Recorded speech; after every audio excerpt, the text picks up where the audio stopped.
Thermodynamics में अभी तक हम लोग बेसिक्स को अच्छे से कवर कर चुके हैं। सबसे पहले आप लोगों ने मैक्सवेल बॉन्ड स्क्वायर पढ़ा, उसके बाद आप लोगों ने कंप्लीट डेरिवेटिव को लिखना सीखा और पार्शियल डेरिवेटिव को कैलकुलेट करना सीखा। उसके बाद आप लोगों ने थर्मोडायनामिक कोफिशिएंट को पढ़ा, जहां पर आपने अल्फा को देखा, बीटा को देखा और गामा को देखा। उसके बाद आप लोगों ने थर्मोडायनामिक इक्वेशन ऑफ स्टेट पढ़ी और उसके बाद आप लोगों ने स्टेट फंक्शन और पाथ फंक्शन को पढ़ा और वहां पर आपने उलर थ्योरम की हेल्प से स्टेट फंक्शन प्रूव करना भी सीखा। उसके बाद आप लोगों ने हीट कैपेसिटी को पढ़ा और हीट कैपेसिटी के अंदर आप लोगों ने फीचर्स ऑफ हीट कैपेसिटी और Cp - Cv की कुछ रिलेशंस को याद किया। उसके बाद आप लोगों ने वर्क डन को निकालना सीखा, चाहे आपका प्रोसेस रिवर्सिबल हो या फिर आपका प्रोसेस इरिवर्सिबल हो। उसके बाद आप लोगों ने जूल थॉमसन एक्सपेरिमेंट पढ़ा और जूल थॉमसन एक्सपेरिमेंट को पढ़ने के बाद आप लोगों ने कार्नोट इंजन, हीट पंप और रेफ्रिजरेटर कंसेप्ट को भी अच्छे से देख लिया। उसके बाद आप लोगों ने इक्विपार्टीशन लॉ ऑफ एनर्जी पढ़ा और उसके बाद आप लोगों ने डिग्री ऑफ फ्रीडम कंसेप्ट को भी अच्छे से समझा और उसके बाद हम लोगों ने एंट्रोपी चेंज कैलकुलेट करना सीखा, चाहे आपका प्रोसेस रिवर्सिबल ट्रांसफॉर्मेशन हो या फिर आपका प्रोसेस रिवर्सिबल फेज ट्रांसफॉर्मेशन हो, इरिवर्सिबल ट्रांसफॉर्मेशन हो या फिर वो इरिवर्सिबल फेज ट्रांसफॉर्मेशन हो। उसके बाद आप लोगों ने एंट्रोपी ऑफ मिक्सिंग को पढ़ा, आपने वहाँ पर सॉलिड मिक्सिंग को देखा, सॉलिड लिक्विड मिक्सिंग को देखा और सॉलिड लिक्विड मिक्सिंग के आपने दो केसेस को डिवाइड किया और दोनों ही केसेस को आपने वहाँ पर पढ़ा। गैसेस के लिए आप लोगों ने एंट्रोपी ऑफ मिक्सिंग को कैलकुलेट किया, आपने वहाँ पर ideal mixing of ideal gas को भी देखा, आपने वहाँ पर non ideal mixing of ideal gas को भी देखा। लास्ट क्लास के अंदर हम लोग क्लैपेरन इक्वेशन को पढ़ रहे थे, जो कि हमारी एक डिफरेंशिएटेड फॉर्म थी। आज ही क्लास के अंदर हम लोग कुछ क्वेश्चंस करने वाले हैं क्लैपेरन इक्वेशन को लेकर, जो आपसे प्रीवियस ईयर नेट के अंदर और गेट के अंदर आपसे पूछे गए हैं। और साथ ही साथ हम लोग पढ़ने वाले हैं कि एरहंस क्लासिफिकेशन क्या होती है फर्स्ट ऑर्डर फेज ट्रांजिशन के लिए और सेकंड ऑर्डर फेज ट्रांजिशन के लिए। तो चलिए शुरू करते हैं आज की क्लास।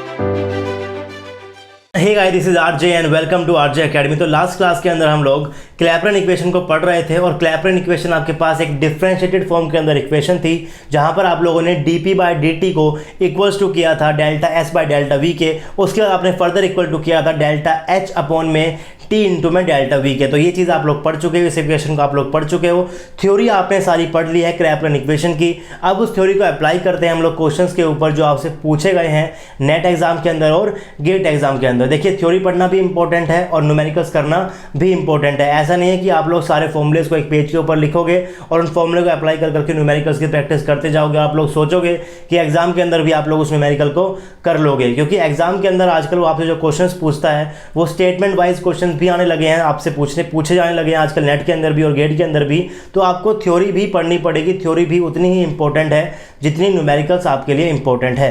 अगर आप लोग थ्योरी को अच्छे से नहीं पढ़ोगे तो आप न्यूमेरिकल्स को अप्रोच नहीं कर पाओगे, आपको ये नहीं पता होगा कि इस क्वेश्चन को मैं किस तरीके से स्टार्ट करूं। अगर आप लोगों ने सिर्फ डायरेक्ट फॉर्मूलेस को पढ़ा होगा तब भी आप लोग न्यूमेरिकल्स तक नहीं क्लियर कर सकते, आप न्यूमेरिकल्स को अच्छे से नहीं कर सकते हो। आपको थ्योरी पढ़नी ही पड़ेगी। ये सिर्फ थर्मोडायनामिक्स की बात नहीं कर रहा हूँ, मैं आपसे हर एक चैप्टर की बात कर रहा हूँ। जिस भी चैप्टर को आप पढ़ रहे हो आप वहाँ पर थ्योरी को अच्छे से पढ़ो। आप वहाँ पर शॉर्टकट तरीका नहीं कर सकते, कोई भी क्रैश कोर्स आपके लिए सही नहीं है इस टाइम के ऊपर, क्योंकि नेट एग्जाम के अंदर आपसे अब क्वेश्चंस नहीं पूछता डायरेक्ट फॉर्मूले बेस। अब आपसे वो स्टेटमेंट वाइज भी क्वेश्चन पूछता है और जो न्यूमेरिकल्स आपको देता है उसको अच्छा खासा घुमा कर देता है। आपसे बहुत सारे कंसेप्ट वो जानना चाहता है क्वेश्चन के अंदर, तो आप लोगों को थ्योरी अच्छे से पढ़नी पड़ेगी। क्लैपेरन इक्वेशन की थ्योरी आप पढ़ चुके हो। अब देखते हैं जो क्वेश्चंस आपसे पूछे गए हैं नेट के अंदर और गेट के अंदर। कुछ क्वेश्चंस मैंने यहाँ पर लिए हुए हैं, बाकी कुछ क्वेश्चंस की आप लोग प्रैक्टिस कर देखिए। अगर आपको किसी भी क्वेश्चन के अंदर कोई दिक्कत आती है जो आपसे नेट के अंदर गेट के अंदर पूछा गया है जो क्लैपेरन इक्वेशन से रिलेटेड है, वो आप इस वीडियो के नीचे कमेंट सेक्शन के अंदर कमेंट कर सकते हो, मैं उस क्वेश्चन को भी आपको करवा कर दूंगा। बाकी कुछ क्वेश्चन मैंने सेलेक्टिवली यहाँ पर लिए गए हैं जो आपसे नेट के अंदर रिसेंट ईयर के अंदर पूछे गए हैं या फिर गेट के अंदर जो अच्छे लेवल के क्वेश्चन आपसे पूछे गए हैं क्लैपेरन इक्वेशन से रिलेटेड। तो सबसे पहले देखते हैं क्वेश्चन नंबर 1 को। ये क्वेश्चन आपके पास है, in a phase diagram of water the solid liquid boundary has a negative slope. The reason for this unusual behavior can be traced to be decrease in। A option आपके पास है density of system on melting, volume of system, D आपके पास है entropy of system, और D आपके पास है एंथैल्पी ऑफ सिस्टम।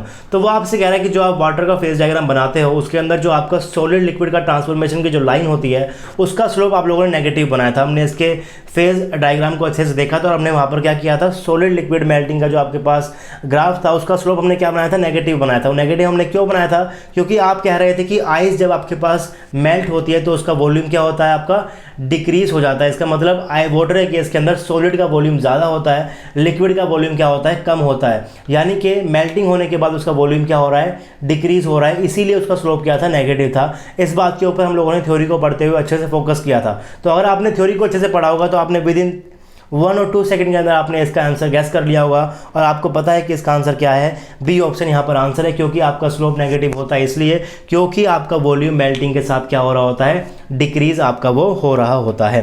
अगला क्वेश्चन देखते हैं। अगला क्वेश्चन आपके पास कहाँ है, CSIR नेट का है, जून 2016 का है। और जो आपके पास ये ऊपर क्वेश्चन था जो आपने 2 सेकंड के अंदर सोल्व कर लिया, ये 4 मार्क्स का क्वेश्चन आपसे पूछा गया है 2018 के अंदर। आप देखिए क्वेश्चंस आपसे कैसे पूछ रहा है, वो थ्योरी बेस्ड, स्टेटमेंट बेस्ड वो आपसे क्वेश्चन पूछ रहा है और वो ये मानकर चल रहा है कि बच्चों को ये नहीं पता कि जब बर्फ़ पिघलती है तो उसका पानी डिक्रीज हो जाता है। तो आपको हर एक चीज़ को अच्छे से पढ़ना है। बेसिक के ऊपर से क्वेश्चन आने लगे आजकल नेट के अंदर, गेट के अंदर ही बहुत बेसिक से क्वेश्चन पूछता है। तो आपको बेसिक्स बहुत अच्छे से क्लियर होने चाहिए हर एक चैप्टर के अंदर, सिर्फ थर्मो के अंदर नहीं, हर एक चैप्टर के अंदर आपके बेसिक्स जो है वो बहुत ज़्यादा स्ट्रॉन्ग होने चाहिए। अगला क्वेश्चन देखते हैं। Phase diagram of a compound is shown below. आपको एक फेज डायग्राम दिया गया है। The slope of the line OA, OA, AC and AB are tangent π/4, tangent π/6, tangent π/3 respectively. आपको तीनों लाइन का स्लोप ये गिवन है। If the melting point and delta H of melting respectively are 300 kelvin and 3 kilo joule per mole, the change in volume of melting. Basically वो आपसे क्या निकलवाना चाह रहा है, वो आपसे डेल्टा V को निकलवाना चाह रहा है। उसने आपको स्लोप दिया है POT कर्व का, यानी कि उसने आपको क्या दिया है, dP/dt दिया है। और उसने आपको क्या दिया है, डेल्टा H उसने आपको दिया है। और उसने आपको क्या दिया है, किस टेम्परेचर के ऊपर वो मेल्ट हो रहा है, आपने उसने आपको वो भी दिया है। तो आपके पास कुल मिलाकर 4 एक वेरिएबल्स थे।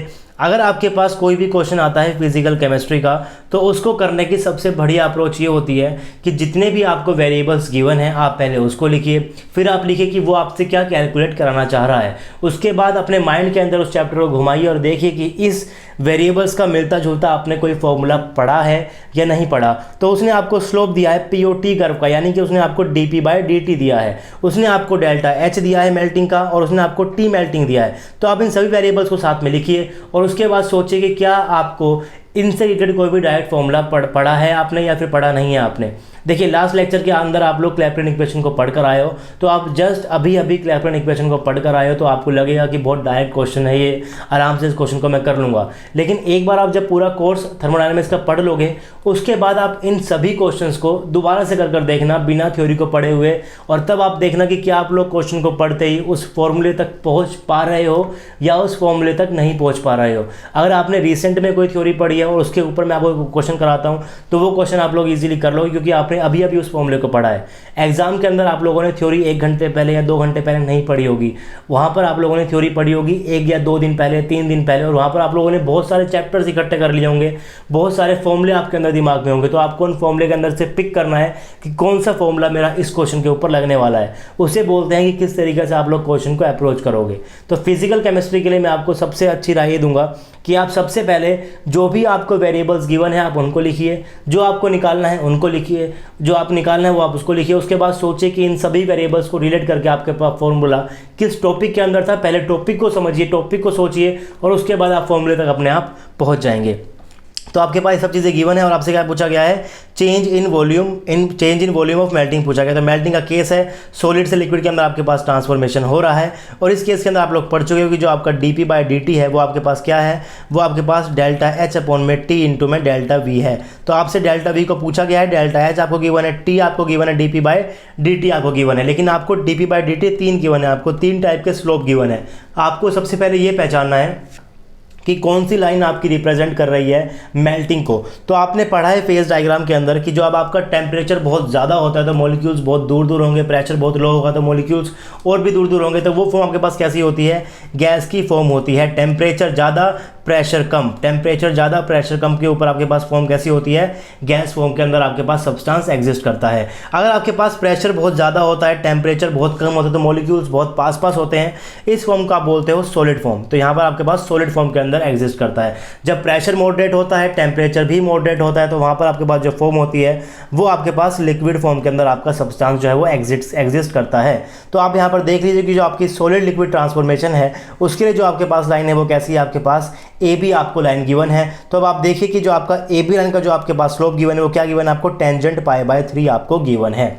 अगर आप लोग बायो साइड के हो, आप लोगों ने 12th क्लास के पास, 12th क्लास के अंदर आप लोगों के पास मैथ्स नहीं थी, तो टेंजेंट को देखकर, किसी भी ट्रिग्नोमेट्री चीज़ को देखकर आप लोग पहली बार डरिए मत। बहुत ज़्यादा हाई फाई मैथमेटिक्स यहाँ पर भी यूज़ नहीं हो, यहाँ पर तो कोई मैथमेटिक्स यूज़ ही नहीं हो रही है, तो आप लोग डरिए मत। अगर थर्मोडायनेमिक्स के अंदर आपसे वो कहीं भी मैथ पूछेगा तो या तो आपसे वो पूछेगा पार्शियल डेरिवेटिव को कैलकुलेट करते वक्त जो आप लोगों ने अच्छे से पढ़ लिया है, या फिर वो आपसे पूछेगा यूनिट कन्वर्जन के अंदर। तो इतनी ही मैथमेटिक्स है थर्मोडायनेमिक्स के अंदर। हम लोग बहुत अच्छे से डिटेल में थर्मो को पढ़ रहे हैं, इतनी डिटेल में पढ़ रहे हैं कि अगर आपके पास एग्जाम के अंदर कोई भी क्वेश्चन आता है थर्मोडायनेमिक्स का, पहले तो आपको एग्जाम के अंदर क्वेश्चन ढूंढना है थर्मो का कि थर्मो का क्वेश्चन कहाँ पर गिवन है। उसके बाद उसको पढ़िए, पढ़ते ही आप लोग उसका आंसर कर लोगे, ये मेरी गारंटी है। अगर आप लोगों ने कोर्स को अच्छे से फॉलो किया है तो आप लोग थर्मोडायनेमिक्स का क्वेश्चन एक भी नहीं छोड़ने वाले हो एग्जाम के अंदर। और मैं ये बात सिर्फ थर्मोडायनेमिक्स की नहीं कर रहा हूँ, जितने भी टॉपिक्स मैं आपको यहाँ पर पढ़ाने वाला हूँ सब हम लोग अच्छे से डिटेल के अंदर पढ़ने वाले हैं। एक भी टॉपिक का क्वेश्चन आप लोग नहीं छोड़ने वाले हो, चाहे आप लोग कोऑर्डिनेशन केमिस्ट्री पढ़ लो, चाहे आप लोग क्वांटम केमिस्ट्री पढ़ लो, चाहे आप लोग केमिकल काइनेटिक्स पढ़ लो, स्टैटिस्टिकल थर्मोडायनेमिक्स पढ़ लो, आप कोई भी टॉपिक पढ़ लेना इस कोर्स के आरजे एकेडमी से, आप लोग एक भी क्वेश्चन नहीं छोड़ने वाले हो एग्जाम के अंदर। बल्कि आप लोग जब एग्जाम के अंदर बैठोगे तो आप लोग खुद से बोलोगे कि अब मेरा थर्मो का क्वेश्चन का है, मुझे वो करना है, अब मुझे चाहिए क्वेश्चन स्टैटिकल थर्मोडायनेमिक्स का, अब मैं करूँगा कोऑर्डिनेशन ज्योमेट्री का। और इस तरीके से ही आप लोग नेट एग्जाम को क्रैक कर सकते हो। क्वेश्चन आप तक नहीं पहुंचना चाहिए, आपको ढूंढना है क्वेश्चन। आपको पहले टॉपिक सोचना है कि मैं अब थर्मो का क्वेश्चन करने वाला हूं, मैं अब स्टैटिस्टिकल थर्मोडायनेमिक्स का क्वेश्चन करने वाला हूं, मैं अब काइनेटिक्स का क्वेश्चन करने वाला हूं। तो आपको क्वेश्चन ढूंढ के करने हैं एग्जाम के अंदर। जो भी आपको क्वेश्चन गिवन होंगे आप लोग इजीली कर लोगे अगर आपने कोर्स अच्छे से फॉलो किया है, सभी नोट्स को अच्छे से पढ़ा है, सारे क्वेश्चन जो मैं करा रहा हूँ उनको आपने खुद करके भी देखा है, और साथ साथ आप लोगों ने सारे प्रीवियस ईयर के क्वेश्चन किए हुए हैं। सिर्फ अगर आप लोग इतना ही कर लोगे तो आपके सारे जो क्वेश्चन है थर्मोडायनेमिक्स के अंदर, सारे जो चीज़ें हैं वो आपको क्लियर हो जाएंगी। अगर आपको कोई भी डाउट है थर्मोडायनेमिक्स से रिलेटेड तो आप लोग वीडियो से नीचे उसे कमेंट कर सकते हैं। जितने क्वेश्चन मैं आपको आज करा रहा हूँ क्लैपेरॉन इक्वेशन से रिलेटेड, अगर आप लोगों के पास इनके अलावा कोई भी क्वेश्चन है जो प्रीवियस के अंदर पूछे गए हैं आपसे, वो नहीं हो पा रहे हैं या फिर वो किसी भी एग्जाम में पूछे गए हैं, तो आप लोग कमेंट के अंदर कमेंट कर सकते हो। Feel free to comment. मैं आपको उस क्वेश्चन का भी आपको सोल्यूशन या तो मैं कमेंट के साथ ही आपको वापस करा दूंगा, लेकिन अगर कमेंट में पॉसिबल नहीं हो पाएगा तो मैं एक अलग से वीडियो बनाऊंगा जहां पर मैं उस चीज़ को अच्छे से आपको सॉल्व करवा दूंगा। तो उसके बाद हम लोगों ने इस चीज़ को ही पढ़ लिया है। इस चीज़ को आप लोग यहाँ पर वैल्यूज़ को पुट कीजिए। dp/dt आपने देख लिया कि जो आपका ए बी ग्राफ है ये आपके पास सॉलिड और लिक्विड का आपके पास यहाँ पर शो कर रहा है। तो सॉलिड लिक्विड का आपके पास टेंजेंट क्या दिया हुआ है, टेंजेंट π/3 दिया हुआ है। तो आपका dp/dt क्या हो गया, टेंजेंट π/3 हो गया, इक्वल टू क्या, डेल्टा एच आपके पास क्या गिवन है, आपको गिवन है 3 किलो जूल, यानी कि क्या गिवन है आपको 3000 जूल आपके पास ये गिवन है। स्टैंडर्ड फॉर्म होती है जूल, आपको जूल के अंदर ही वैल्यू को लेना है। ये क्या है, जूल पर मोल है। एक और मैं चीज़ आपको बताता हूँ कि फिजिकल केमिस्ट्री क्वेश्चन को करते वक्त आप लोग वेरिएबल के साथ यूनिट्स को साथ लिखिए, ताकि जब उन यूनिट्स को आप काटोगे तो आपका आंसर जो है जिस यूनिट में आप चाहते हो उस यूनिट के अंदर आपके पास आराम से खुद से ही निकल कर आ जाए। फिर आपको टेम्परेचर गिवन है 300 केल्विन, ये आपको टेम्परेचर गिवन है 300 केल्विन। आपसे क्या पूछा है, डेल्टा वी उसने आपसे पूछा हुआ है, डेल्टा वी उसने आपसे क्या है पूछा हुआ है। तो वैल्यूज को आप यहाँ पर पुट कर लीजिए। सोल्व करोगे तो यहाँ पर क्या बच जाएगा, यहाँ पर आपके पास बच जाएगा 10। तो ये आपके पास 10 हो गया। आपके पास जो डेल्टा वी है वो क्या हो गया, 10 अपॉन में टेंजेंट π/3 हो गया। अब टेंजेंट थीटा आपके पास क्या होता है, अगर आप लोगों ने थोड़ी बहुत मैथमेटिक्स पढ़ी है, ट्रिग्नोमेट्री आपने पढ़ा है, तो आपने वहाँ देखा होगा कि जो आपका साइन थीटा होता है वो क्या होता है, 1 अपॉन में कोसेकेंट थीटा होता है। जो आपके पास कोस थीटा होता है वो क्या होता है, 1 अपॉन में सीकेंट थीटा होता है। जो आपके पास टेंजेंट थीटा होता है वो क्या होता है, 1 अपॉन में कोटेंजेंट थीटा होता है। तो यहाँ पर आपके पास आंसर निकला था 10 अपॉन में कोटेंजेंट π/3। इसको आप क्या लिख सकते हो, 10 इंटू में कोटेंजेंट π/3, और आपका ऑप्शन 3 यहाँ पर मैच कर रहा है। इजीली आप इस क्वेश्चन को भी कर लोगे। ये आपसे जून 2016 के अंदर पूछा गया था क्लैपेरॉन इक्वेशन से। बहुत सिंपल क्वेश्चन था, बेसिक क्वेश्चन था। इस टाइप के क्वेश्चन ही आपसे पूछे जाते हैं नेट एग्जाम के अंदर। अब एक और क्वेश्चन देखते हैं जो आपसे पूछा गया है CSIR नेट दिसंबर 2016 के अंदर। ये जून के अंदर आया था और ये दिसंबर के अंदर आया था। ये इंपॉर्टेंस है इस टॉपिक की, क्लैपरन इक्वेशन की, कि आपसे एक साल के अंदर ही 2 बार इस टॉपिक से क्वेश्चन पूछ रहा है। तो इसीलिए मैं आपसे कह रहा हूँ कि इंपॉर्टेंट टॉपिक्स है। जूल थॉमसन एक्सपेरिमेंट के बाद जितना भी हमने पढ़ा है वो सब इंपॉर्टेंट है, वो सब बहुत ज़्यादा इंपॉर्टेंट है, आपको वो अच्छे से पढ़ना पड़ेगा। और जूल थॉमसन एक्सपेरिमेंट से जो पहले की थर्मो हमने पढ़ी है वो बेसिक्स है, अगर आपको वो नहीं आएंगे तो आपको आगे की समझ नहीं आएगी। तो इन शॉर्ट आपको सारे ही लेक्चर्स अच्छे से फॉलो करने हैं, सिर्फ थर्मो के अंदर नहीं, बाकी सभी चैप्टर्स के अंदर भी। क्वांटम केमिस्ट्री को भी आपको पूरा पढ़ना है, कोऑर्डिनेशन ज्योमेट्री को भी आपको पूरा पढ़ना है, आपको स्टैटिस्टिकल थर्मोडायनामिक्स को भी पूरा पढ़ना है, केमिकल काइनेटिक्स को भी पूरा पढ़ना है, स्पेक्ट्रोस्कोपी को भी पूरा पढ़ना है। जितने भी चैप्टर्स हम लोग यहाँ पर कवर करने वाले हैं आपको सबको अच्छे से पूरा पढ़ना है। क्वेश्चन को देख लेते हैं। The volume change in a phase transition is 0। From this we may infer that the phase boundary is represented by. तो जो आपके पास फेज डायग्राम होता है वो P और T के बीच में बनता है, ये आपको पता है। लेकिन जितने भी केसेस अभी तक आप लोगों ने पढ़े थे, आप लोगों ने फॉर्मूला देखा था dp/dt का इक्वल टू क्या, delta H, dp/dt equal to delta H upon में T इंटू में डेल्टा V। आपने जितने भी केसेस पढ़े थे वहाँ पर आप कह रहे थे कि आपका डेल्टा V जो है वो नेगेटिव हो जाए, डेल्टा B जो है आपका क्या हो जाए, पॉजिटिव हो जाए। तो आपने अभी तक सारे के सारे ये केस देखे थे, सॉलिड का वॉल्यूम आपका लिक्विड से बड़ा हो गया, सॉलिड का वॉल्यूम आपका लिक्विड छोटा हो गया। तो हर केस के अंदर आपका डेल्टा V की कोई ना कोई वैल्यू निकल कर आ रही थी, या तो वो डिक्रीज हो रहा था या तो वो इंक्रीज हो रहा था। लेकिन क्वेश्चन के अंदर आपसे उसने बोल दिया है कि the volume change in a phase transition is 0। अब डेल्टा V यहाँ पर उसने क्या कर दिया, 0 कर दिया। अब जितने भी फॉर्मूले आपने पढ़ रखे हैं वो यहाँ पर वैलिड नहीं होंगे। आप लोगों को थ्योरी पता होनी चाहिए कि आपके पास 0 है, क्योंकि आप सोचोगे कि यहाँ पर तो आपके पास वॉल्यूम चेंज ही 0 है, वो तो मैंने पढ़ा ही नहीं, तो मैं कैसे यहाँ पर चीज़ों करूँगा। लेकिन इसी फॉर्मूले से एक क्वेश्चन होगा। क्या क्वेश्चन आपके पास, वॉल्यूम आपके पास क्या है, 0 है, डेल्टा V आपके पास क्या है, 0 है। तो अगर आपका डेल्टा V 0 हो गया, इसका मतलब क्या, आपका dp/dt क्या हो गया, इन्फानाइट। अगर आपका dp/dt आपका इन्फानाइट हो गया, इसका मतलब स्लोप ऑफ PT कर्व क्या हो गया, इन्फानाइट। अब आपको बस ये पहचानना है कि किस कर्व के अंदर आपका स्लोप जो है वो इन्फानाइट है। तो 10 सेकंड का एक क्वेश्चन था, इसको आप आराम से देख के बता दोगे कि किसके अंदर आपका स्लोप जो है वो इन्फानाइट है। अगर मैं बी ऑप्शन की बात करूं तो ये आपके पास लाइन कुछ इस तरीके से गिवन है। अगर आपके पास कोई भी line parallel to x axis होती है तो उसका स्लोप क्या होता है, 0 होता है। स्लोप को कैसे कैलकुलेट करते हो, जो भी आपके पास स्ट्रेट लाइन होती है उस स्ट्रेट लाइन से आप लोग एंगल को ड्रॉ करते हो एक्स एक्सिस की तरफ, और जो भी वो एंगल को बना रही होती है उसका टेंजेंट लेते हो, वो आपके पास क्या होता है, बेसिकली स्लोप होता है। तो ये जो आपके पास लाइन है ये पैरेलल टू एक्स एक्सिस है, तो इस लाइन का एक्स एक्सिस के साथ जो एंगल होगा वो क्या होगा, 0 डिग्री होगा। और टेंजेंट ऑफ 0 डिग्री क्या होता है आपके पास, 0 ही होता है। तो इसका स्लोप तो क्या है भैया, 0 है इसका स्लोप। तो इसका तो आपका आंसर, ये तो आपका आंसर नहीं है। बात करते हैं सी की, तो इसका स्लोप के पास ये आपके थीटा की वैल्यू है, तो टेंजेंट थीटा यहाँ पर कोई ना कोई वैल्यू देगा, क्योंकि टेंजेंट थीटा फर्स्ट क्वाड्रेंट के अंदर 0 से 90 के बीच में, 0 से बड़ा और 90 से छोटा आपके पास अगर टेंजेंट है तो वो कोई ना कोई वैल्यू आपको देगा, ना तो वो 0 देगा ना ही वो क्या देगा, आपके पास इन्फानाइट देगा। मैं यहाँ पर 0 और 90 का केस नहीं ले रहा हूँ। 0 और 90 के बीच में अगर आपका टेंजेंट थीटा होगा तो वो कोई ना कोई वैल्यू देगा, तो यहाँ पर भी कोई ना कोई वैल्यू आपके पास निकल कर आएगी। तो ये भी आपका इन्फानाइट नहीं हो रहा।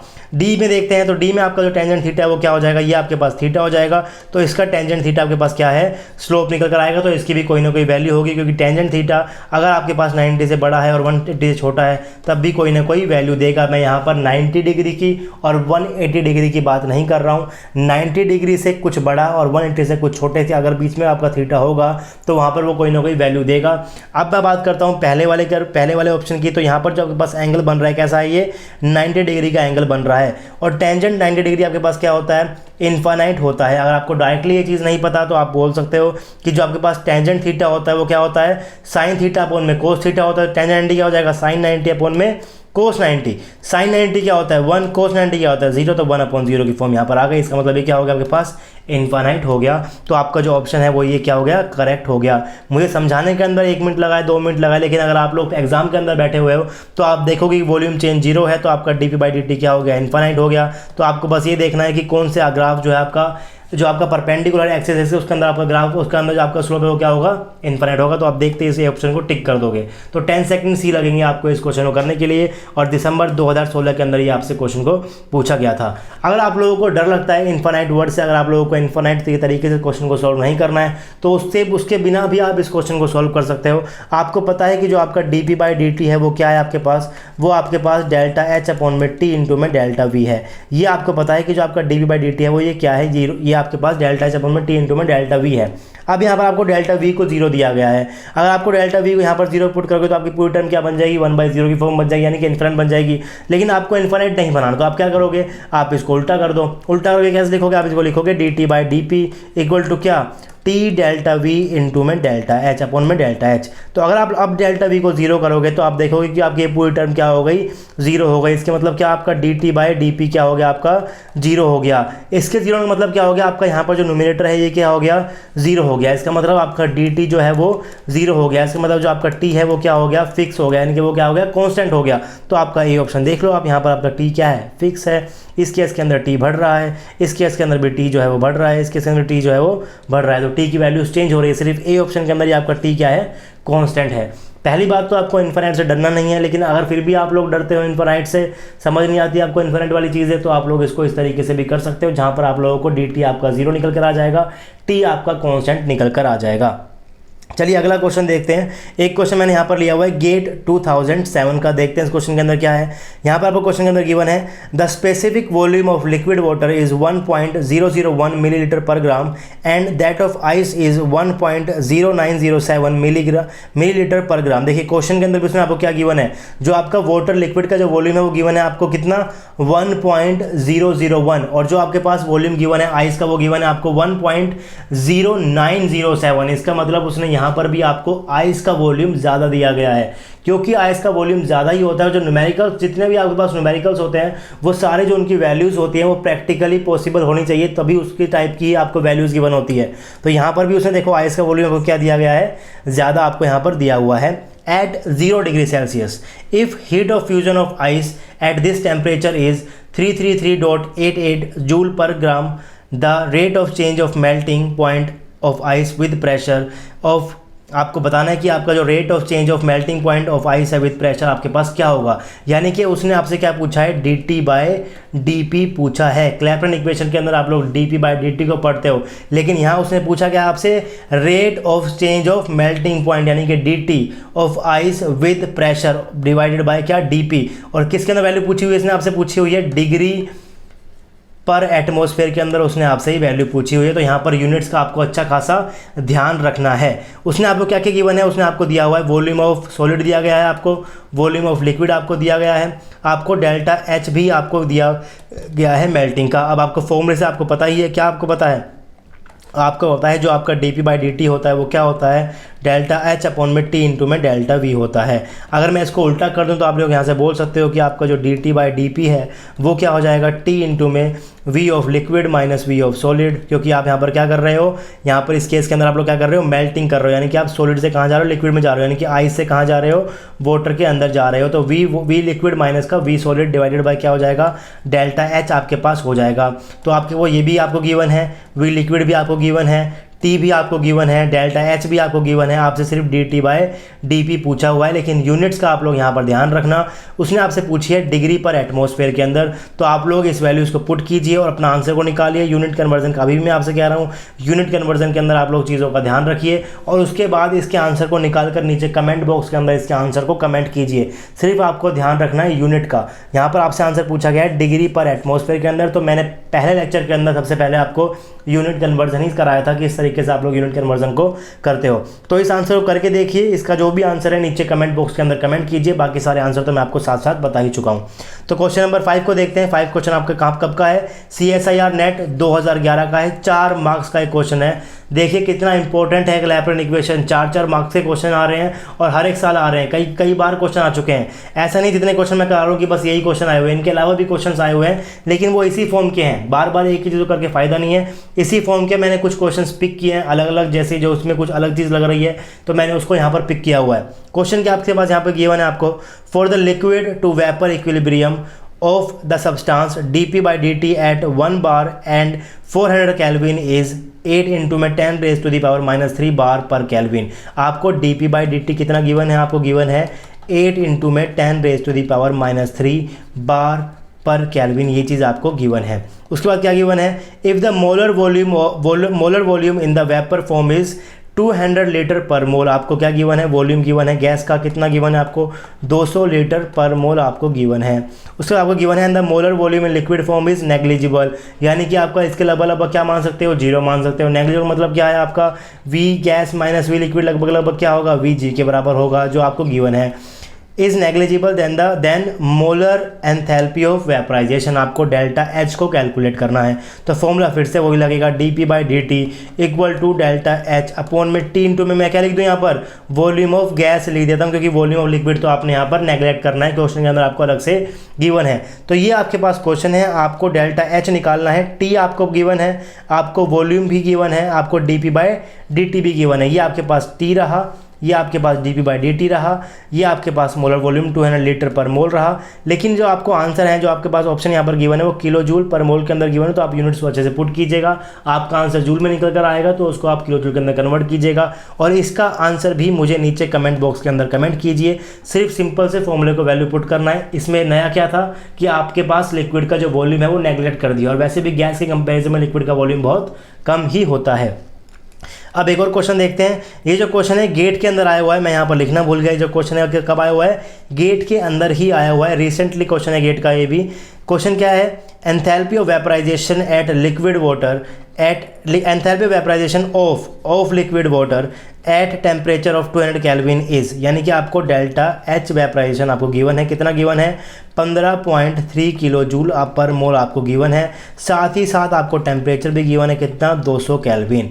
If the molar volume of liquid and vapour are 110 centimetre per cube per mole and 12,000 centimetre cube per मोल, ये आपको वॉल्यूम गिवन है लिक्विड का वेपर का।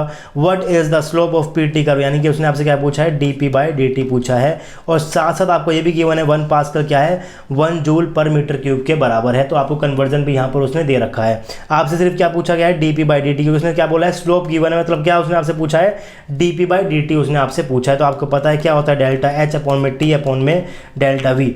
अब अगर आप इस क्वेश्चन को ध्यान से देखोगे तो यहाँ पर जो वॉल्यूम ऑफ लिक्विड है कितना है, 110, यानी कि सिर्फ 110, लेकिन जो वॉल्यूम ऑफ गैस है वो कितना है, 12,000। तो इसको अगर आप कंपेयर करोगे तो वॉल्यूम ऑफ लिक्विड यहाँ भी नेग्लेजिबल ही है। नेट के अंदर वो आपको अलग से बोल के दे रहा है कि नेग्लेजिबल है, लेकिन गेट के अंदर उसने आपको वॉल्यूम दिया है, लेकिन वो लगभग नेग्लेक्ट करने लायक है। अगर आप लोग न्यूमेरिकल करते हुए इसको नेग्लेक्ट भी कर दोगे तो भी ज़्यादा फर्क नहीं आएगा, लेकिन गेट के एग्जाम के अंदर आपके पास तो कैलकुलेटर है ही, तो नेग्लेक्ट करना क्यों। लेकिन अगर ये सेम क्वेश्चन आपके पास अगर नेट के अंदर आ गया तो आप उस क्वेश्चन को देखना कि वहाँ पर जो आपके पास ऑप्शंस होंगे वो बहुत दूर दूर होंगे। अगर आपके पास इस तरीके से उसने डेटा गिवन है तो यहाँ पर वो साफ साफ आपको इंडिकेशन दे रहा है कि यहाँ पर आप लोग वॉल्यूम ऑफ लिक्विड को नेग्लेक्ट कर सकते हो, अगर ये क्वेश्चन आपके पास नेट में आया हुआ है। लेकिन अगर ये गेट में आया हुआ है तो वहाँ पर क्या पता है फिल इन द ब्लैंक के अंदर आया हुआ हो, तो वहाँ पर आप लोग इसे नेग्लेक्ट मत करना, क्योंकि वहाँ पर तो आपके पास वैसे भी कैलकुलेटर है, तो नेग्लेक्ट करने की जरूरत ही क्या है, कैलकुलेटर से अंदर से आपको कैलकुलेशन करनी है, कोई प्रॉब्लम आपको वहाँ पर नहीं आएगी। तो इस क्वेश्चन को भी कर देखिए और इसकी वैल्यू को भी नीचे कमेंट सेक्शन के अंदर कमेंट कीजिए। इसके अंदर भी आपको यूनिट कन्वर्जन को अच्छे से ध्यान रखना है, क्योंकि जो आपको वॉल्यूम गिवन है वो किस में गिवन है, सेंटीमीटर क्यूब में गिवन है, जो कन्वर्जन गिवन है मीटर क्यूब में गिवन है। तो ध्यान रखिएगा, मीटर क्यूब को सेंटीमीटर क्यूब में भी कन्वर्ट करना आपको आना चाहिए, तभी आप लोग इस यूनिट कन्वर्जन का अच्छे से यूज़ कर पाओगे। तो आपको सारे कन्वर्जन तो आते ही हैं, कन्वर्जन को कीजिए, आंसर को नीचे कमेंट सेक्शन के अंदर कमेंट कीजिए। तो मैंने कुछ क्वेश्चन यहाँ पर अभी कराए क्लैपरन इक्वेशन के, जो मुझे लगे थे, कुछ अलग अलग क्वेश्चन थे, अलग अलग टाइप थे। इनके अलावा भी क्वेश्चंस आए हुए हैं नेट के अंदर और गेट के अंदर, लेकिन वो इसी टाइप के थे, सिंपल फॉर्मूले को वहाँ पर यूज़ किया हुआ है। और आपसे बहुत ज़्यादा क्वेश्चंस पूछता है इस टॉपिक के अंदर, तो आपको अच्छे से करना है क्लैपरन इक्वेशन को। अभी तक हम लोगों ने सिर्फ डिफरेंशिएटेड फॉर्म पढ़ी है, और ये फॉर्म आपकी कब वैलिड है, जब आपके पास फर्स्ट ऑर्डर फेज ट्रांजिशन हो। और आपने वहाँ पर कहा था कि मेल्टिंग, वेपराइजेशन और फ्यूजन, सब्लिमेशन आपके पास कैसे हैं, ये सब आपके पास जो है, ये सब आपके पास फर्स्ट ऑर्डर फेज ट्रांजिशन है, और आपने उस केस के अंदर dv बाई dt को अप्लाई कर दिया।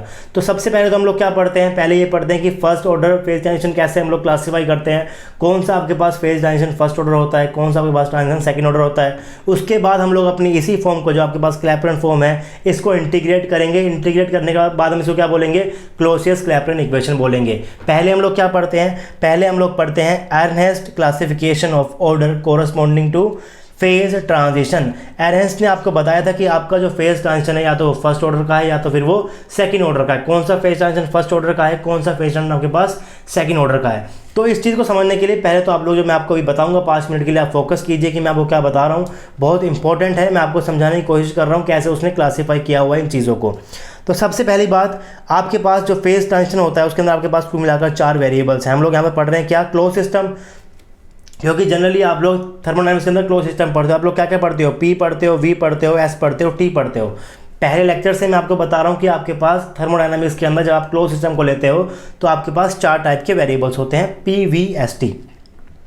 अब इन चारों वेरिएबल्स के अंदर ही जो आपके पास वेरिएबल पी है और जो आपके पास टी है, ये दो एक ऐसे वेरिएबल होते हैं जिनको आप लैब के अंदर कंट्रोल कर सकते हो। टेम्परेचर को कंट्रोल कर सकते हो बर्नर को लगा के, बर्नर को हटा के।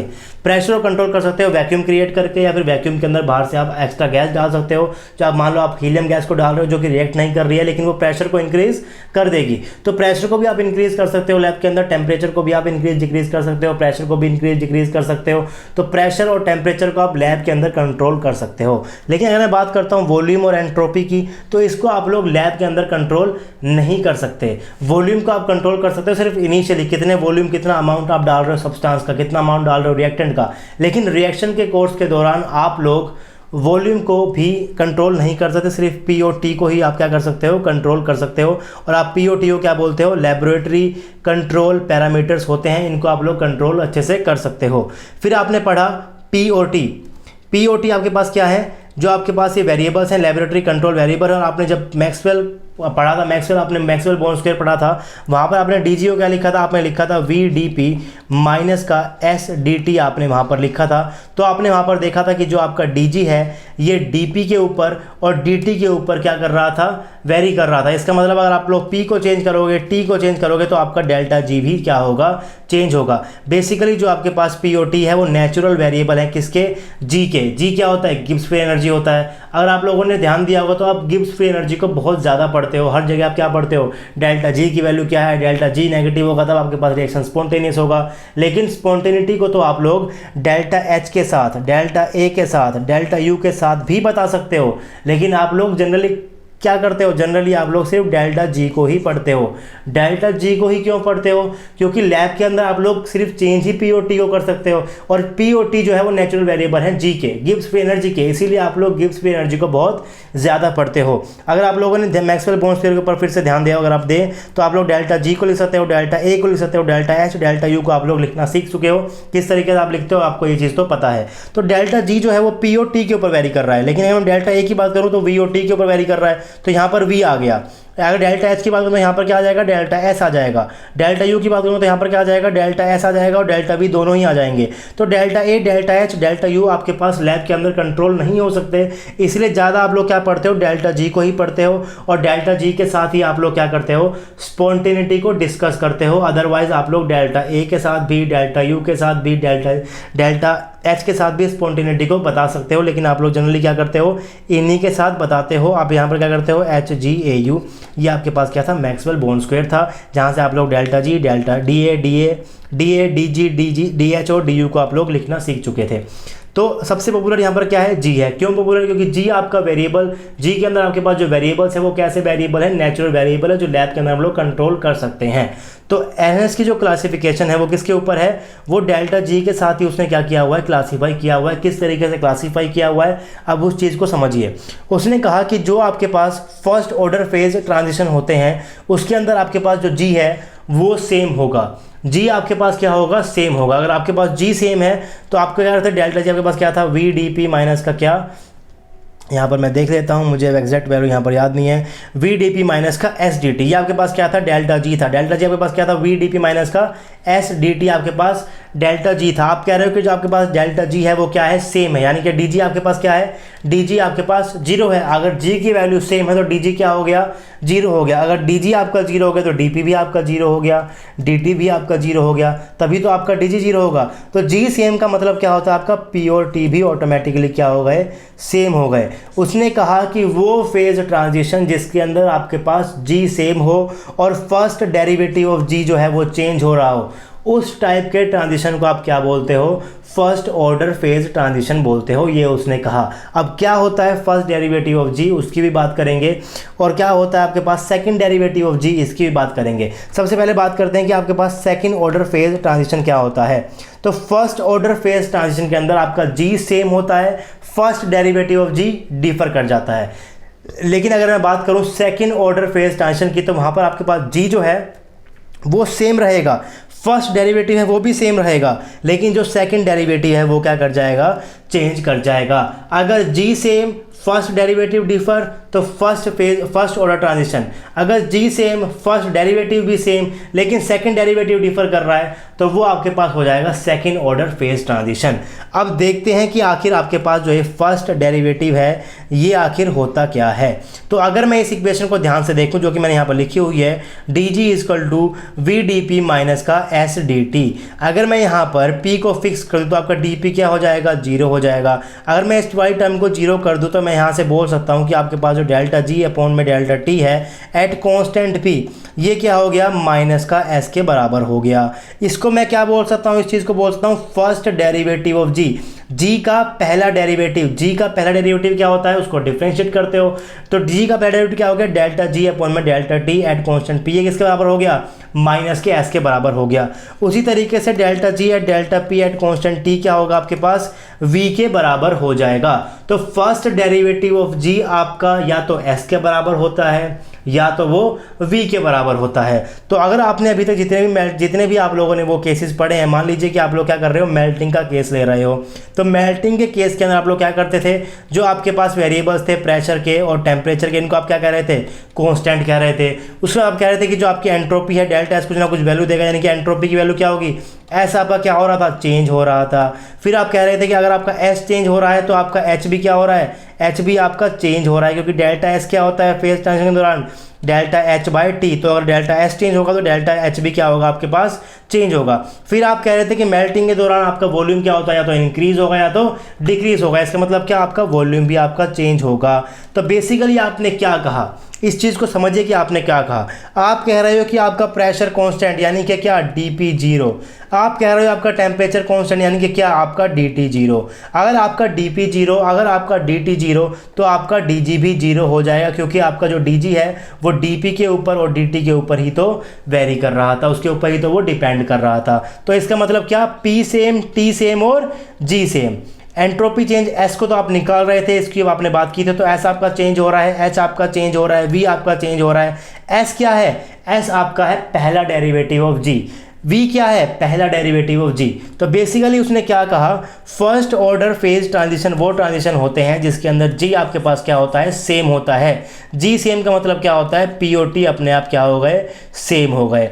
तो ये बात आपकी हो गई है। सेकंड चीज़ क्या है, first derivative of G will change. First derivative क्या होता है, या तो एस होता है या तो वी होता है। तो ये सब चीज़ें आप लोग समझ चुके हो कि आपका फर्स्ट ऑर्डर फेज ट्रांजिशन वो ट्रांजिशन होता है जिसके अंदर आपका जी सेम रहेगा, जी के सेम होते ही आपका पी और टी अपने आप क्या हो गया, सेम हो गया। उसके बाद वो कह रहा है कि जो फर्स्ट डेरिवेटिव है वो चेंज होना चाहिए। फर्स्ट डेरिवेटिव क्या होता है, एस और वी होता है, वो हमने अभी देखा है। तो एस और वी आपका चेंज होना चाहिए। तो जो प्रोसेस हमने अभी देखे हैं, मेल्टिंग हमने देखा है, हमने वहाँ पर कंडेंसेशन देखा था, हमने वहाँ पर क्या देखा था, वेपराइजेशन देखा था। उन सभी केसेस के अंदर आपका क्या हो रहा था, आपका जो v और s है वो चेंज हो रहा था, उसी को तो हम लोग अभी तक कैलकुलेट कर रहे हैं। तो इसे आप क्या बोलते हो, फर्स्ट डेरिवेटिव ऑफ जी, ये क्या हो रहा था, चेंज हो रहा था, इसीलिए आपके पास ये ऑर्डर कह दिया, ट्रांजिशन कैसा था, फर्स्ट ऑर्डर ट्रांजिशन था। अब बात करते हैं सेकंड ऑर्डर ट्रांजिशन के अंदर। सेकंड ऑर्डर ट्रांजिशन के अंदर आपका क्या है, जी आपके पास सेम है, फर्स्ट डेरिवेटिव क्या है, सेम है, यानी कि आपका क्या, जी सेम का मतलब क्या, P same, T same.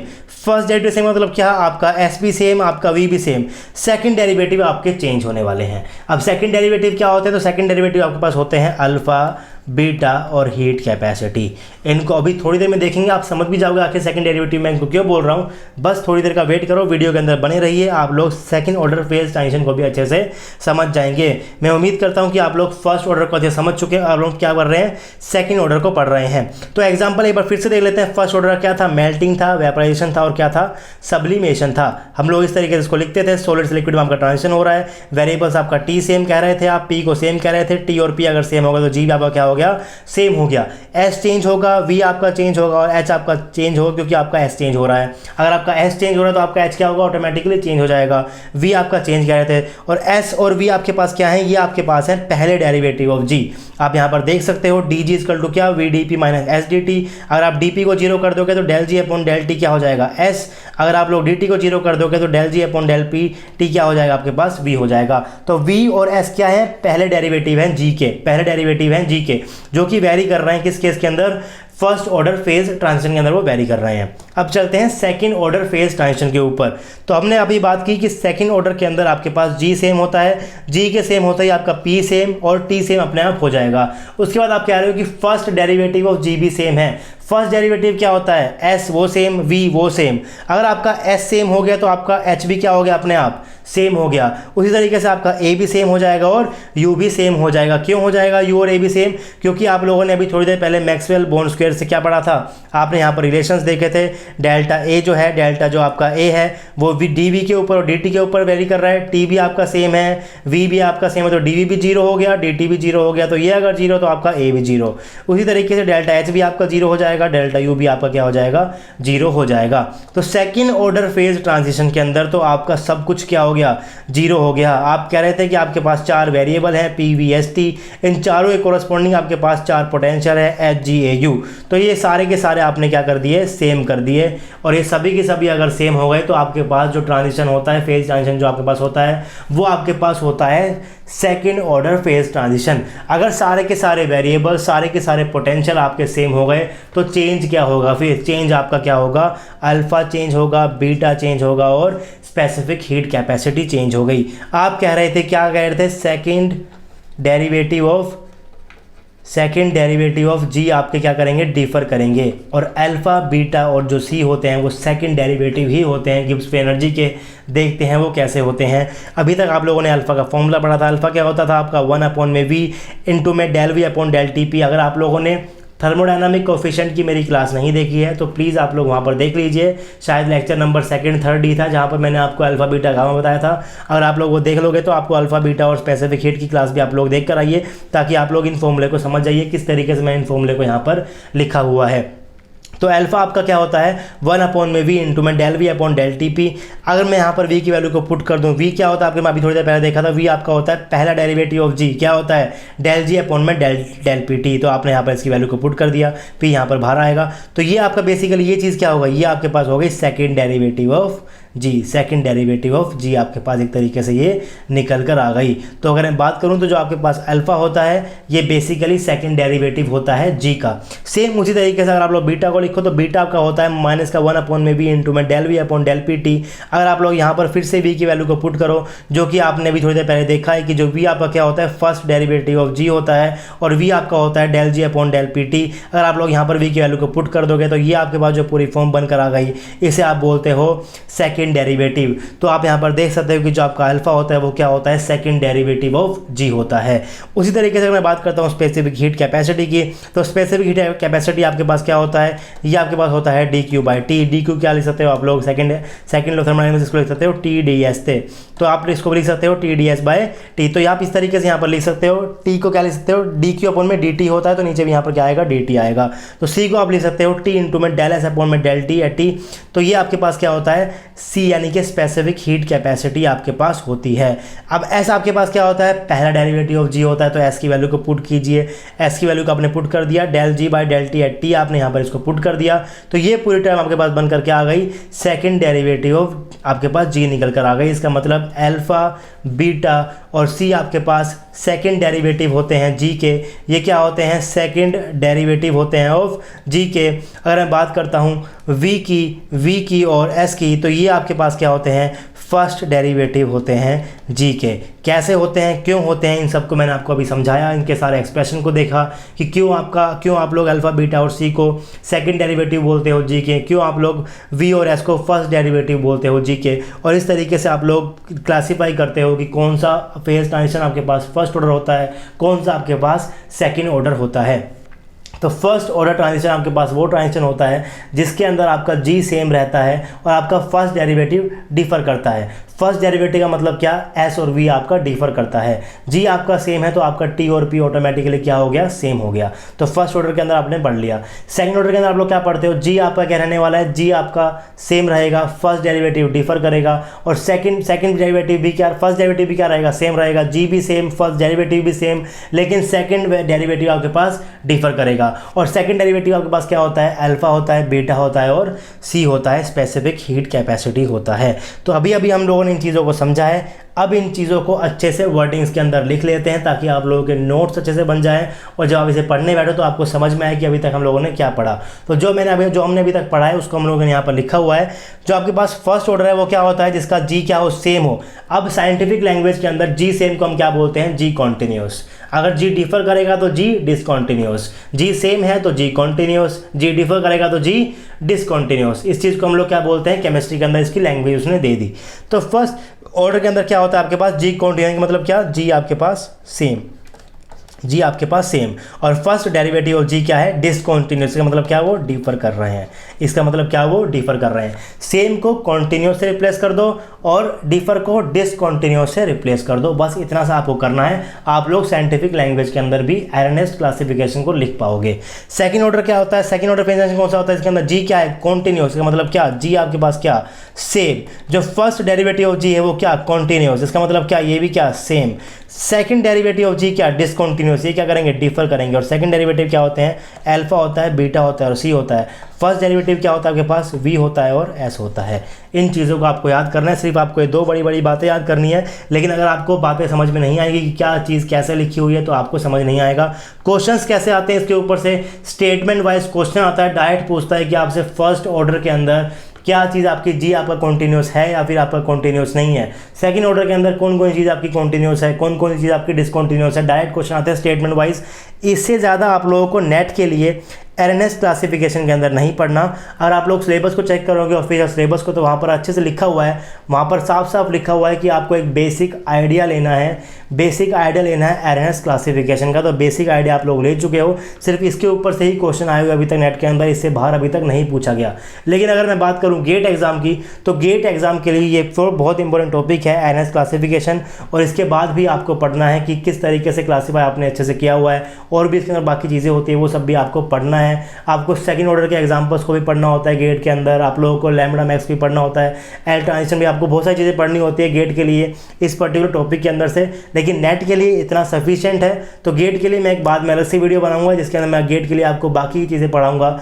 एरनेस्ट classification के अंदर नेट के सिलेबस में बाकायदा बड़ा बड़ा लिखा हुआ है कि सिर्फ एक बेसिक आइडिया ज़रूरी है और बेसिक आइडिया आप लोग ले चुके हो। तो उन चीज़ों को मैंने यहाँ पर स्टेटमेंट में लिखा हुआ है। On the basis of continuity of G its first derivative Ehrenfest classified the order corresponding to phase transition. On the basis of continuity of G and its first derivative, Ernest classified the order corresponding to the phase transition. A phase transition is considered as first order if G is continuous, या फिर मैं बात करूँ G आपका क्या है, same है, and first derivative of G is discontinuous, यानी कि फर्स्ट डेरिवेटिव आपके क्या करेंगे, चेंज करेंगे। तो G आपका क्या रहेगा, G आपका कंटिन्यूस यानी कि G आपका सेम रहेगा। इसका मतलब क्या, आपका T भी सेम, आपका P भी सेम। लेकिन आपके जो फर्स्ट डेरिवेटिव हैं G के यानी कि S और V हैं, ये जो क्या करेंगे आपके पास वेरी करेंगे, यानी कि S और V क्या करेंगे, चेंज करेंगे। ये आपकी बात होगी किसकी, फर्स्ट ऑर्डर फेज ट्रांजिशन की आपकी बात होगी। कौन से ट्रांजिशन आपके पास कैसे होते हैं, फर्स्ट ऑर्डर के होते हैं। एग्जांपल आपने देखे थे, मेल्टिंग आपने देखा था, बॉइलिंग आपने देखा था, सब्लिमेशन आपने देखा था। तो इस केस के अंदर क्या आपके पास G same, T same, P same और आपका म्यू भी सेम होता है। इसको हम लोग पढ़ेंगे जब हम लोग क्या करेंगे, जब हम लोग थर्मोडायनेमिक्स के अंदर ओपन सिस्टम की बात करेंगे तो आपका म्यू भी सेम होता है फर्स्ट ऑर्डर फेज ट्रांजिशन के अंदर। उसके बाद जो आपकी चीज़ डिफर करती है, क्या करती है, एस आपका डिफर करेगा, वी आपका डिफर करेगा। ये क्या होते हैं, फर्स्ट डेरिवेटिव होते हैं जी के। अगर आपका एस डिफर कर रहा है तो आपका एच भी डिफर करेगा। अगर आपका एस और एच डिफर कर रहा है तो आपका यू भी डिफर करेगा। तो इस चीज़ से आपका फर्स्ट ऑर्डर के लिए आपको ये पूरा की पूरा चार्ट याद होना चाहिए, कौन सी चीज़ आपकी सेम है, कौन सी चीज़ आपकी डिफर कर रही है। सेम को आप कॉन्टिन्यूस बोल सकते हो, डिफर को आप लोग डिसकॉन्टिन्यूस बोल सकते हो। उसके बाद सेकंड उसने क्या कहा, a phase transition is considered as second order if G is continuous, यानी कि जी आपका सेम है, first derivative of G is continuous, यानी कि आपके पास एस भी सेम और आपके पास वी भी सेम। उसके बाद उसने कहा कि second derivative of G is discontinuous, यानी कि क्या अल्फा बीटा और आपके पास स्पेसिफिक हीट कैपेसिटी, ये तीनों चीज़ क्या करेंगी, डिफर करेंगी। अगर आपको इसका एक एग्जांपल याद करना है गेट के अंदर तो आपको इसको अच्छे से पढ़ना ही पड़ेगा, लेकिन अगर आपको याद करना है तो लिक्विड हीलियम दो फेज के अंदर रह सकती है, लिक्विड हीलियम 1 से लिक्विड हीलियम 2, और ये आपके पास एक एग्जांपल होता है किसका, सेकंड ऑर्डर फेज ट्रांजिशन का। इससे ज़्यादा आपको नेट के अंदर नहीं पढ़ना, इससे ज़्यादा के क्वेश्चंस भी नहीं आए हुए हैं, जितने भी क्वेश्चन आए हुए हैं आप लोग अभी तक इसके इजीली कर लोगे। तो ये बात हमने पढ़ी है अब तक, एर्नेस्ट क्लासिफिकेशन उसने कैसे क्लासीफाई किया था इन सब चीज़ों को, किस तरीके से उन्होंने इन सब चीज़ों को क्लासीफाई किया था, तो ये सब चीज़ें हम लोग अच्छे से पढ़ चुके हैं। अब एक बात यहाँ पर और पढ़ लेते हैं जो अभी यहाँ पर बच गई है, कि स्पेसिफिक हीट कैपेसिटी आपकी इस केस के अंदर तो क्या हो रही थी, चेंज हो रही थी, डिफर हो रही थी सेकंड ऑर्डर के लिए। लेकिन अगर मैं बात करता हूँ फर्स्ट ऑर्डर के लिए, तो फर्स्ट ऑर्डर के लिए जो आपका सी है वो कैसा होता है, इनफाइनाइट होता है, क्योंकि मेल्टिंग उसका एग्जांपल है, सॉलिड से लिक्विड के अंदर आप मेल्ट करते हो, पी आपका सेम, टी आपका सेम, अगर आपका टी सेम हो जाएगा तो D Q by D T क्या हो जाएगा, डी क्यू बाई जीरो हो जाएगा, डी क्यू बाई जीरो हो जाएगा। हीट तो आप कुछ ना कुछ दोगे मेल्टिंग के अंदर, लेकिन आपका डी टी जीरो हो गया तो आपके पास हीट कैपेसिटी क्या हो गई, इनफाइनाइट हो गई। ये बात मैं आपको वहाँ पर भी कर चुका हूँ। तो ये आपके पढ़ना है एर्नेस्ट क्लासिफिकेशन के अंदर से, आपको इतना ही पढ़ना है। नेक्स्ट लेक्चर के अंदर हम लोग क्या पढ़ने वाले हैं, हम लोगों ने जो अभी फॉर्म पढ़ी है D P by D P, एक डिफरेंशिएटेड फॉर्म में पढ़ी है, इसको हम लोग इंटीग्रेट कर देंगे और आपकी क्लैपेरॉन इक्वेशन चेंज हो जाएगी किसके अंदर, क्लोसियस क्लैपेरॉन इक्वेशन के अंदर वो आपके पास चेंज हो जाएगी। तो गाइस अगर अभी आपको आज का ये लेक्चर अच्छा लगा तो प्लीज़ आप वीडियो को लाइक कीजिए, अपने दोस्तों के साथ वीडियो को शेयर कीजिए ताकि उनके कंसेप्ट भी अच्छे से बढ़ने लग जाएं और उनका भी एग्जाम नेट एग्जाम क्या हो जाए थोड़ा सा अच्छे से चला जाए। आपने अगर अभी तक मेरे चैनल को सब्सक्राइब नहीं किया तो चैनल को भी सब्सक्राइब कीजिए, बेल आइकन को दबाना बिल्कुल मत भूलिएगा ताकि आपके पास नोटिफिकेशन पहुंच जाए जब भी मैं कोई यहाँ पर लेक्चर को अपलोड करता हूँ या फिर कोई भी नोटिफिकेशन यहाँ पर मैं अपलोड करता हूँ तो आप तक वो चीज़ पहुँच जाए। आपसे मिलते हैं नेक्स्ट लेक्चर के अंदर, तब तक के लिए पढ़ते रहिए, पढ़ाते रहिए और खुश रहिए। Thank you.